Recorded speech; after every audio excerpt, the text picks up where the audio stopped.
welcome exiles to a video where I basically go over a build I made, which I don't think it's really good. Okay, so basically what I was trying to do was make a discharge character based around a trigger weapon combined with Squire. I saw that Squire was 16 divines. I thought, you know what, I haven't played with Squire the entire time it's been out. It's finally below like 20 divines, starts to feel like it's a reasonably priced item. I'll make a build with it. So I decided to build around the trigger mod and discharge. My theory was, or basically how the mechanic works, I should say, is the cooldown gets overwritten when used with Endless Misery. This jewel right here says, hey, your discharge now has a 250 millisecond cooldown instead of an 8-second cooldown. That's a fraction of the time, and that means this can get triggered like this, regularly, 4 times a second. So the idea is, if I can get the charge generation up to a consistent amount, I can pop these discharges off really quickly. And my thought process was, initially, I'm going to do Flicker Strike and Flicker Strike around and have the discharge be triggered, basically, because this is a separate 6-link setup from my movement setup or my get around the map setup. Originally, I thought, I'm going to do Flicker Strike.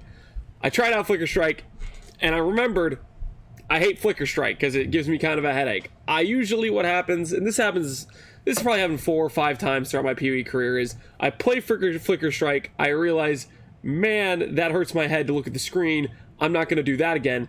I go a year, I forget about how much I hated playing it last time, I try it again, and this is my once a year trip down Flicker Strike lane, and I'm remembering, okay, I don't like that. So my new plan was to do Lightning Warp as a skill I'm doing to move around while triggering Discharge.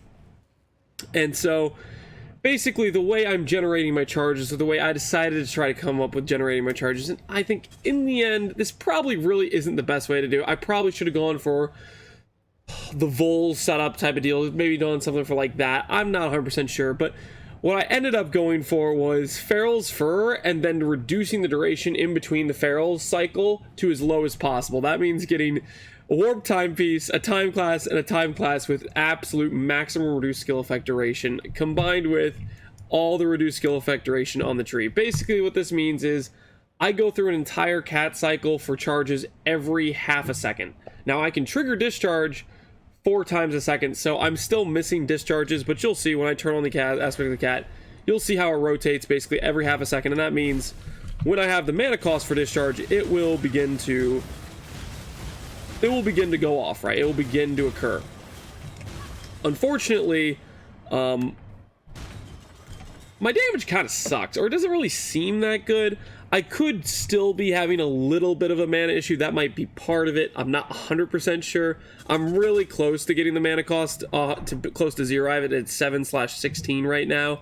And the reason I have so much reduced cost is because I'm doing stuff with basically a fake Mage Blood for Flask Effect, a reduced mana cost Flask, and then a lot of reduced cost on the tree, as well as Divergent Inspiration. All these things just to get the reduced cost to as much as possible, because when you have this many support gems on one discharge, and on top of that you have a multiplier of 150% more, the mana cost without the reduced cost from things like inspiration, without the reduced cost of this, the mana cost is pretty crazy. Like, it starts out at 200 without those supports on there, without the reduced cost on there, and that's with the reduced cost I already have on the tree here and stuff like that.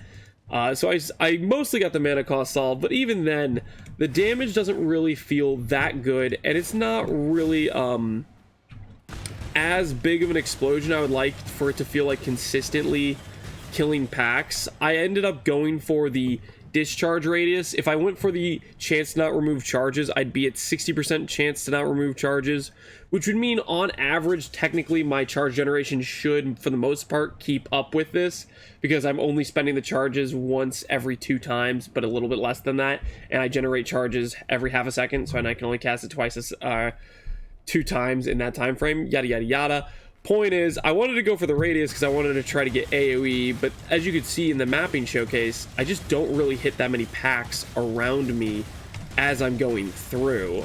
So it just doesn't really work. I don't know. There's multiple things that don't work about this. It started out rough with putting on Flicker Strike and realizing I really don't like Flicker Strike. There's other parts of this that I'm just not super happy with myself to begin with, and this has happened to me on quite a few builds where I dive in with an idea just blind, and I try to make it work, and then it just falls up short, and then I try some other things and it still falls up short, and that's just a part of making builds. And although I had high hopes for the build, I think this is where I'm gonna cut the cord and be like, you know what, no, I need to get my head fresh of this build, and I just need to forget about it, put it in the past, and start on a new character. That's usually how it goes for me if it ends up being a character I really don't like. A lot of times people ask me when I do rerolls or I start new characters, hey, what'd you do with the past build? Usually the reason is I finished that build, I took it to the end game, I did all the etc. content I wanted to do. I don't usually play builds for a long time to begin with. I usually play the builds, either I enjoy them or I don't, and I'll say, hey, I recommend this build, or I'll say, hey, I don't recommend this build, and I'll move on. This is the case of, I didn't really even get very far in this. I got like a couple maps into this character, and I'm not a fan. I did leveling. I had to get to a certain level to put all this gear. I actually was an Ascendant to begin with, and then I didn't like that Ascendant setup, and I tried to, I tried to respec one of my other character that has a 93 witch, and I still am like, yeah, this is just not doing it for me. I was hopeful going into it, but sometimes you gotta eat those losses, and this is a video basically showcasing a build where I had a complete failure. I want to put this video out there because there's a lot of people that think, oh, you just make good builds all the time, and I don't. I make a lot of bad builds, and I just don't put them on YouTube. For example, there's this character. I made an Arcanist brand Creeping Frost Nimbus character that was terrible. It was very bad. What else did I make? I made a Searing Bond character that was very bad. I feel like there's probably another character or two I'm forgetting that happened. All these characters happened this league. Oh, Val VG I made this league. I've made quite a few bad builds. I generally just don't upload them to YouTube. Unless I think there's something interesting about them, like the Trigger mod getting overwritten by the cooldown with Endless Misery.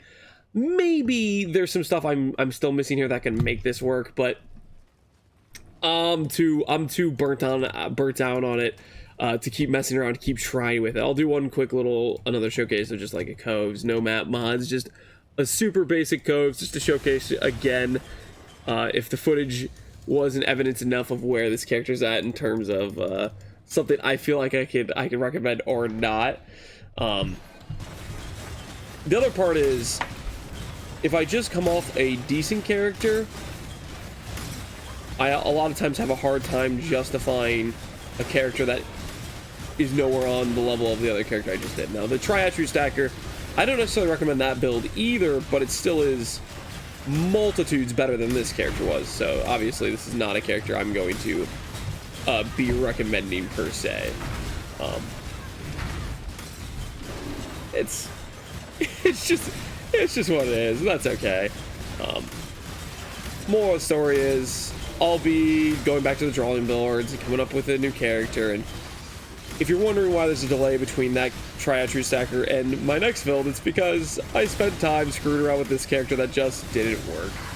I'm not sure what I'm going to do for my next character. I still haven't decided 100%, but hopefully it's something interesting, hopefully it's something you'll enjoy. I might go to something that is more familiar to me, or I might try to just wing out something completely random, completely out of my own comfort zone. I haven't really decided. I'm oscillating right now between trying to make Hidden Blade work, or trying to do a different version of Righteous Fire, or trying to even do something like I don't know, Law of the Wilds. Could be interesting to see if I can make the wolves work, but I think ultimately a lot of those are probably bad ideas, but I'll figure out what I'm going to try next, and we'll see how it goes. Anyways, as always, thanks for watching, Exiles, and take care. Peace out.